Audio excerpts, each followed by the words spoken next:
Let's talk. Giles Brown. The madness of courage and the exceptional achievements of Gilbert Insall. And I hope I'm saying this name right, because Group Captain Gilbert Insall holds a unique record, the only person to have won both the Victoria Cross and escaped from a German prisoner of war camp during the First World War. Now, the reason I'm saying it's part of a new book called The Madness of Courage. And the reason that I hope that I've got Group Captain Gilbert Insall's name correctly, because I'm speaking to Tony Insall, who, by the way, sounds of deduction, I imagine is some relation. Tony, good morning to you. And first of all, do I have your surname correct? No, you've done pretty well. Insall is, I give you 95%. Well, that's more than I ever got in any of my mock exams. So there you go. Tony, good morning to you. Thank you for coming on the show. Tell me a little bit then about, first of all, this is your grandfather, your great-grandfather, who? It's my great-uncle. Right. Who a very little background on family history. He and my grandfather and another great uncle were all born in Paris before the First World War, and he and my grandfather both joined the RAF. The RFC, I beg your pardon. Royal Army they joined the RFC in March 1915. It became the RAF on the 1st of April 1918. They'd already been interested, both of them, in flying. They'd actually, while they were living in Paris, they'd gone out to an airfield in the suburbs where the famous French aviator Louis Blériot and a couple of others, Charles and Henri Farman, were experimenting with their aircraft. And they had some flights with Maurice Farman and got very interested. Also, actually, they were both very good at hockey. They played hockey for the University of Paris, which might sound a bit odd in a story like the one I've been telling, but it's relevant because they played matches against a lot of the other university teams in Northern Europe before the war broke out, and they came back and enlisted in the army and then joined the RFC. That's an interesting one, because obviously an interesting hockey, because that is, I presume, the flight of the ball and also undisguised violence at times. Hockey can be quite the physical game. I'll try that one on some of my RAF friends and see what they say. But it's a fascinating time, isn't it? Because obviously, I mean, flight has only just come in. As I said before, I really interrupted you, but it's the Royal Army Flying Corps, isn't it? It's not even the RAF at this point. And flight is in its infancy. I mean, it's less than sort of 20 years, isn't it, since the Wright brothers? And Blériot is the first man across the English Channel, of course, isn't he?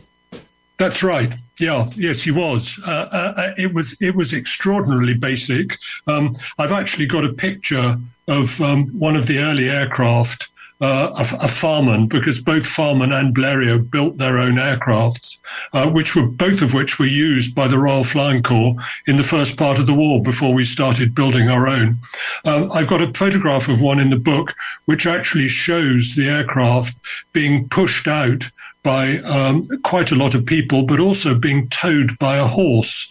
So it needed both horsepower and manpower to get it to the stage where it could stagger into the air. And those early aircraft were very fragile, very easily broke up. Their engines were unreliable, and crashes were common. And as we got a little bit into the war, still they were very fragile, and thousands of airmen died, either in training accidents or because of engine failure or because the aircraft just broke up in the air. So the attraction to join the Royal Army, I mean, obviously people want to do their bits in the First World War, and presumably, rather than becoming an officer and serving in the infantry, this is seen as cutting edge. And for those of a more adventurous bent, shall we say, to get involved with the earliest flights. Yeah, well, I think so. I mean, it was novel. They'd done it already. They'd been up in the air. I've even got a photograph that my great uncle took. It's a pretty indistinct one, but a photograph he took in 1913 of some horses on the ground and taken from the air at a height of about 200 feet. So they were really interested in flying, and they just, as people did in those days, they just got on with it, and that's they spent about 6 months training. And they got their aviator's certificate, which was the first bit of this, within a week. The sort of training and things that we do now and in the modern Air Force or anything which requires technical skills is far more complicated. They just did it, and they were flying on their own within days. Really scary. Presumably, that's what they did. This is mainly. I mean, I know many of us may have seen Aces High, that brilliant film from the 70s, but presumably, is it mainly reconnaissance he's doing, sort of low-level stuff? Is he trying to spot sort of positions and movements behind enemy lines? And it's very low-level flying, as we said. I mean, it's like 200, 300 feet above the ground, so it is extremely dangerous. Well, it was actually. First of all, the initial value of the RFC was just as you say, with reconnaissance, and in fact, it was a much more effective. They used to use cavalry for reconnaissance because that was the thing that moved fastest. But aircraft outpaced them, and they just started to understand this before the beginning of the war with some exercises they did, that you could fly up in the air and watch troop movements.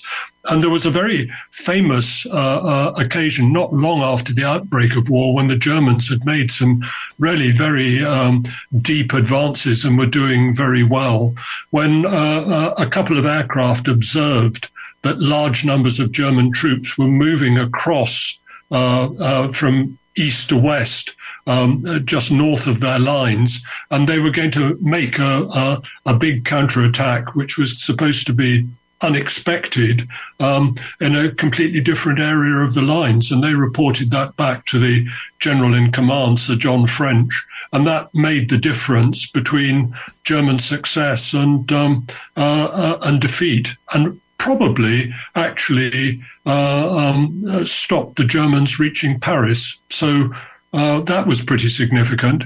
And then as reconnaissance carried on, so both sides tried to stop the others using their aircraft to do that. And so they started attacking them. And the squadron in which both my grandfather and my great uncle flew, 11th Squadron, was the first designated fighter squadron, and they had aircraft called a Vickers FB-5, a fighting biplane 5, and it weighed a ton. It had a top speed of about 70 miles an hour, and it took half an hour to climb to its operating height, which was about 9,000 feet. And that's as long as it takes to get from, I don't know, Reading to Paddington, or for me, from Guildford to Waterloo. It was amazingly slow. And just to, with a little modern example, you talked about cutting edge technology. It was, but now the aircraft which 11 Fighter Squadron now operates is a Typhoon, and that weighs about 20 tons without its weaponry. So that's 20 times as much. It goes at about 1,500 miles an hour. Right. So that's more than 20 times as much. And I asked the pilot who was showing me around the aircraft, because I went to see the squadron, how long it took to get to 9,000 feet. And he looked at me as though I was mad and said, "Why do you want to know that?" So I told him, and he just smiled and said, "Seconds." Yeah. So that's modern cutting edge technology. And when we look at that old aircraft, we should remember that there's a replica of it in the Royal Air Force Museum in Hendon. We should remember that in its day, that was the cutting edge technology that was very successful. It was a very good and reliable aeroplane. So where were they based? Was it movable? Because obviously they're not flying across the channel. It's not like a Second World War situation. I mean, they're obviously based a few miles back from the front, presumably, because they can't be. They were. They had to fly across the channel, and that was quite exciting because that was a long way over the sea, and they didn't have life jackets in those days. They were actually given the inner tubes of Kayatars as their sort of life preservers, and told to blow them up if they landed in the sea. But once they were over, that was fine. At least it was for most of the squadron. If you read the book, you'll find a funny story about the one who took rather longer to make it. Right. And they were operating in bases just a few miles behind the lines. Before it stabilized, the front line moved back and forward. So sometimes they had to move from their bases in a hurry. But they were close, and occasionally they attacked each other's aerodromes. But by and large, most of the fighting took place in the air. Did they? I mean, did your grandfather and your great uncle have opportunity to go back and sample the lights of Paris as they were over in France? I mean, presumably they'd done that before having been to university. But it must have been. It wasn't all. If you like, dangerous and hard work. There must have been some let off for them. Yeah, they couldn't really go as far as Paris very often, although my great-grandfather was still living there because he was working as a dentist. That's how they'd... and that's why they were studying dentistry at the University of Paris, because they wanted to take over his practice and get rich. Well, the war soon put a stop to that plan.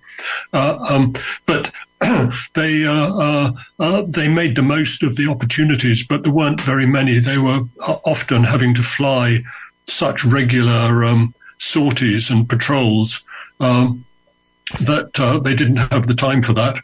And incidentally, I might just mention one other thing about those early aircraft. The cockpits were open. They didn't even have windscreens to protect them.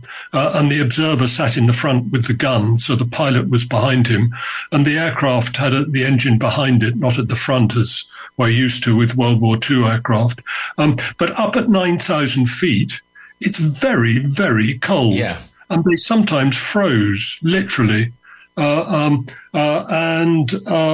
would take, they could practically not move for quite some time after they landed back on their bases because they were so cold, and they had inadequate clothing, inadequate almost everything. Later on, we used to get up to 20,000 feet, where there was a real problem with a shortage of oxygen. Imagine how cold that must have been. Yeah, because you need a pressurised cabin, anything sort of above that. But otherwise, as we see sort of later, I've often thought of the observers on the front with the engines behind the pilot, and there's the observer sort of basically half standing up with a machine gun. I mean, that is a job for total devil may care, if not crazy people, because it really is. It's canvas and wood and a horse gun, isn't it? Really. Yeah, it was. And that, in the end, my grandfather trained as a pilot, but had a bad accident and served instead thereafter as an observer. And so he was the one in the front who was doing that. Well, chapeau, as the saying goes. Your great uncle wins a VC. Is this where he repairs his own plane under shell fire? Yeah, that's right. So talk me through that one, because you're talking about the madness of courage. I mean, obviously the normal reaction was to find the nearest shell hole and stay there until the barrage is over. Well, what had happened was he'd been involved in a dogfight with a German aircraft and had shot it down. But he went down to check that it was destroyed and came very low. It landed behind the German lines, had to come down very low. And in fact, it wasn't destroyed, and the crew were getting out of it, carrying the gun that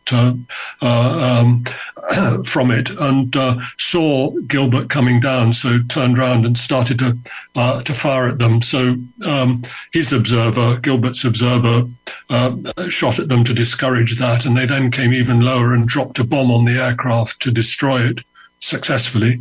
And then they were too low to be able to climb back to a safe height, and so crossed the lines at a very low altitude and were shot at. And the petrol tank was holed, so the engine stopped. So he landed just behind the front French front line, and made a good landing without any power.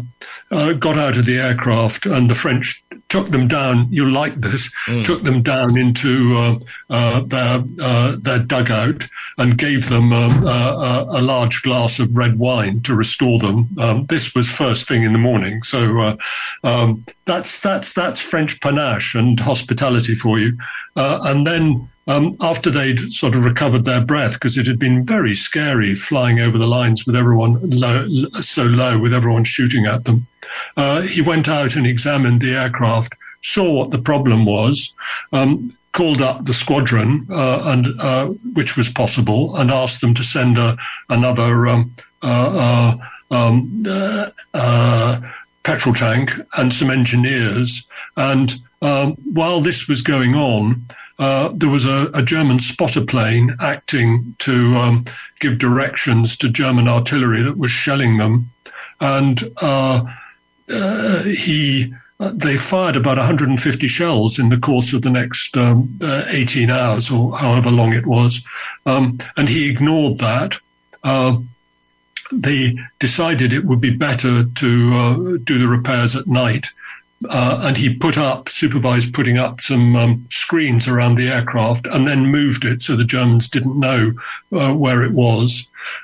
He actually took part in and supervised the repair.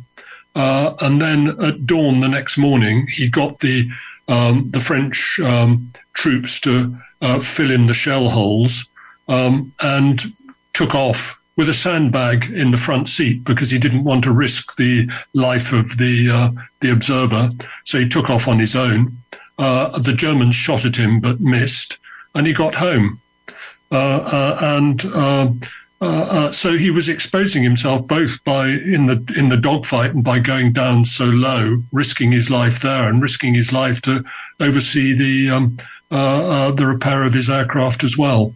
But by the time the VC was announced, he'd been captured. So his luck runs out. I mean, but then again, you say his luck runs out, but they're incredibly lucky, I suppose, to actually sort of survive any situation. As we said before, flying is extremely dangerous, full stop. Flying in the First World War is dangerous, and flying in the First World War, under barrage, front lines, being popped out by the German lines as well. So how does he get shot down, and does he yes, and talk where does he end up? Well, that was, you're right, it was dangerous, and an awful lot of aircrew lost their lives from some very effective German fighter pilots like Manfred von Richthofen, but also because of the fragility of aircraft, which sometimes just broke up, or engine failure or whatever. In his case, a month after he'd had the VC action, he was flying over the German lines again, involved in another dogfight with an aircraft, and he got another bullet through his petrol tank, and was this time too far behind the lines to be able to get back, probably, though he started to make an attempt. And as he did, an anti-aircraft shell exploded just under his aircraft, and he got a large lump of shrapnel, about half a kilo, a pound in weight, hit him in his hip, in his buttock, and he lost consciousness for a bit, but managed to come to his senses again and to make a landing, and staggered out of the aircraft with his observer, tried to destroy it before the Germans came up, but didn't succeed, and then collapsed on the ground from his injury. And I've got a photograph. It's probably one of the most remarkable photographs of the Second World War, actually, in the book, of him. It's a German photograph taken just after this had happened, when he's lying on a stretcher, surrounded by Germans, being tended to by an orderly. And he looked at this man, and they recognized each other, because the orderly had been an opponent when they'd played hockey against each other in Hanover barely 18 months before. Good grief. So it's pretty unusual to meet someone whom you know on the opposite side on the battlefield. I don't know of it ever occurring again. And they weren't actually fighting, but they were opponents. But to meet again like that and to have a photograph of it is just extraordinary. Anyway, it's in the book if you want to see it, as well as a photograph of his aircraft. The other thing is, of course, we haven't got the Geneva Convention at this point. So presumably they are going under the shall we say the thing that they are knights of the air and the chivalry of. I mean, we can get all romantic, but I mean, the First World War was a horrendous conflict, we know, and if you're getting bombed or strafed by a Royal Air Corps thing, and your mates have been shot up, maybe you wouldn't say, oh well done, Tommy, and we've got a warm fire for you. You might just sort of run them through, or just shoot them out of hand, or just bayonet them, wouldn't you? So he's got a bit of luck there as well. Well, yeah. Actually, there was chivalry for the most part. You tried to kill each other, and you sometimes succeeded. But if your opponent crashed, you'd show them courtesy thereafter, and generally you wouldn't attack them on the ground unless they were attacking you. It was really only when you got into prison camps that the treatment deteriorated, or on the way to prison camps, prisoners were very badly treated. I might say before that happened, the German Air Force had a very good system of interrogating prisoners to get lots of information from them. They didn't do it with a formal interrogation. They actually would take them back to their messes and give them hospitality, right, and look after them, and have someone who was actually an intelligence officer sitting in on the conversation. And they didn't ask direct questions. There was just a chat for a day or two. Gilbert was interrogated. I've actually got from a German archive the records of the interrogations that took place, both of him and his observer. That's quite exciting because most of those were bombed by the RAF at the end of the Second World War. But happily they missed this particular archive, and so I've got the record of what happened to him, which includes, incidentally, the curious little thing, the doctor who'd extracted the shrapnel from his buttock gave it to him as a souvenir. But the next day, the lieutenant who was his sort of inquisitor, interrogator, came along and wanted to find out what had happened to whether he had been shot down by the aircraft or shot down by anti-aircraft fire. And so he wanted the shrapnel to examine it to see where it had come from. So he only had that piece of shrapnel. It didn't stay with him thereafter. He lost it. So that's quite an interesting little story. And then they went on to prison camps.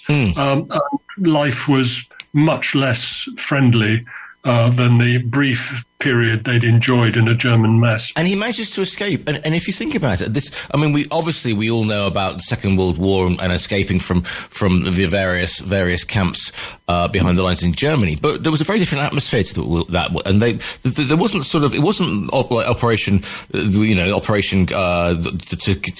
march people over the Pyrenees or anything like that. It was a very much sort of see if you can make it situation. I mean, and your great uncle's family get involved, don't they, to help get him out, because he's one of the very few people to escape from a German camp. There were 35 RFC officers. Just to give you, actually, I might mention this. There were about 650 VCs awarded during the First War, and 570 people succeeded in escaping. And Gilbert's the only one that fitted into both those categories. Wow! Most of them were ordinary ranks who were out on agricultural working parties and things, so they could get out. Officers were kept in camps, and it was much harder for them to do it. And yes, my family gave them a lot of help because there wasn't any official support until much later in the war. And they found ways of smuggling stuff into him. And he made 3 attempts. The first one was in a through a tunnel which took 5 months to build, which was about 60 centimetres by 40 centimetres, very, very small. 5 months, and airless and really unpleasant and difficult. And they had to get out in the middle of March, in the middle of winter, from Heidelberg, because they'd got from a tame guard information that they were about to be moved to another camp. And they survived. They got a third of the way to Switzerland in thick snow and were picked up eventually on the point of exhaustion.